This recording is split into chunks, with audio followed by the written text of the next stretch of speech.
नमस्कार दोस्तों, कस्बा 24 में आपका स्वागत है। हम बात कर रहे हैं शंभू गर्ल्स हॉस्टल की। जी हाँ, नया अपडेट आ गया है और ये अपडेट क्या है इसका हम खुलासा करेंगे। और सबसे बड़ी बात आपको बताऊं कि वास्तव में 18 दिन से जिस तरह की लिपापोती चल रही थी उसमें कहीं न कहीं मुझे लगता है कि जिस बात को लगातार 18 दिन से पुलिस समझ नहीं पाई कि क्या हुआ था, क्या उसके साथ हुआ था। लेकिन संतोष की बात यह है कि जिस तरह सोशल मीडिया के माध्यम से और जिस तरह का हंगामा हुआ और लग रहा था कि कहीं न कहीं इसमें कुछ गड़बड़ झाला है, तो उसके बाद ये अब स्पष्ट हो गया। क्योंकि आपको बताऊं कि एफएसएल की रिपोर्ट आ गई है। जी हाँ, जिस रिपोर्ट की हम लोग बार बार इंतजार कर रहे थे कि आखिर उस रिपोर्ट में क्या है, तो आपकी जानकारी दे दूं कि लड़की के जो अंडरगारमेंट थे उस पर मतलब स्पर्म मिले हैं। मतलब स्पष्ट हो गया कि कहीं न कहीं उस बालिका के साथ घिनौनी हरकत तो हुई है। क्योंकि एफएसएल की टीम जब इस बात को कह रही है कि स्पर्म जो मिले हैं उसके आधार पर अब खबर ये आ रही है कि अब प्रशासन उसमें जो एफएसएल की टीम के आधार पर अब डीएनए टेस्ट करेगी, का मिलान करेगी उसके जो स्पर्म है उसके हिसाब से। अब बड़ा सवाल ये है कि एकमात्र गिरफ्तारी उसमें हुई है मनीष रंजन की, जो गर्ल्स हॉस्टल का संचालक है, तो सिर्फ उसी के स्पर्म लिए जाएंगे।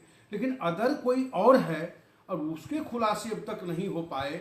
मनीष रंजन से कितना कुछ उगलवा पाई है पुलिस, ये भी स्पष्ट नहीं है। तो आप समझ सकते हैं कि अभी भी कहीं न कहीं सब चीजें स्पष्ट नहीं हो पाई। मात्र एक गिरफ्तारी पर, यानी कि एक ही व्यक्ति का स्पर्म का मिलान होगा, तो उससे क्या मतलब समझ में आएगा।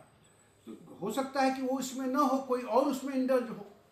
तो ये बड़ा सवाल है। अब बल्कि मनीष रंजन से इतने दिन उनकी गिरफ्तारी की हुई, तो उस पर क्या पूछताछ हुआ, क्या अपडेट हुआ, ये भी पता नहीं है।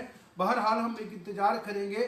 पुलिस मुझे लगता है कि आज देर शाम कहीं इस पर प्रेस कॉन्फ्रेंस करे तो फिर हम आपके पास आएंगे।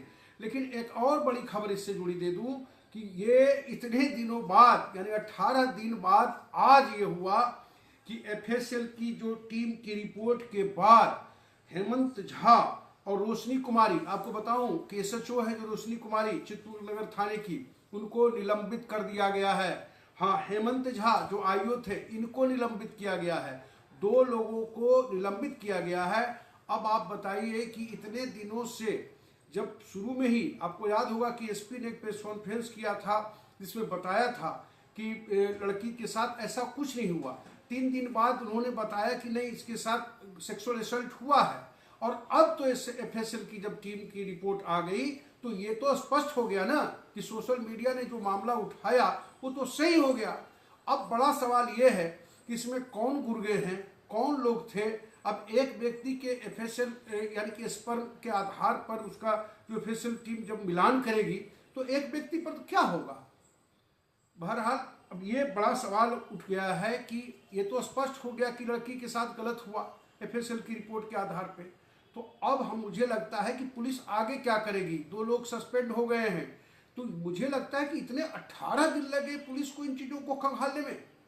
तो लिपापोती के आरोप लग रहे थे, ये तो गलत नहीं थे ना।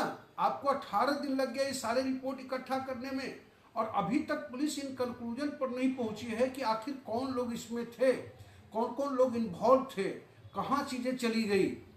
और खैर, जैसे ही कोई नया अपडेट आएगा तो हम आपको जरूर एक बार इस खबर से रूप करेंगे। फिलहाल यही अपडेट है कि एफएसएल की रिपोर्ट के बाद यह स्पष्ट हो गया है कि उसके अंडरगारमेंट पे स्पर्म थे और उसके आधार पर अब डीएनए का मिलान होगा।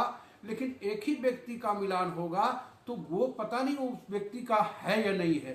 तो इसका मतलब तो मामला सारा टाइट फिक्स कर दिया जाएगा।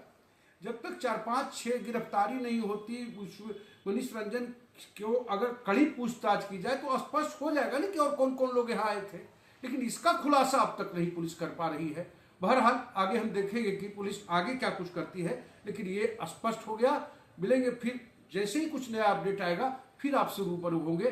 तब तक देखते रहिए कस्बा 24 पटना से मृत्युंजय कुमार।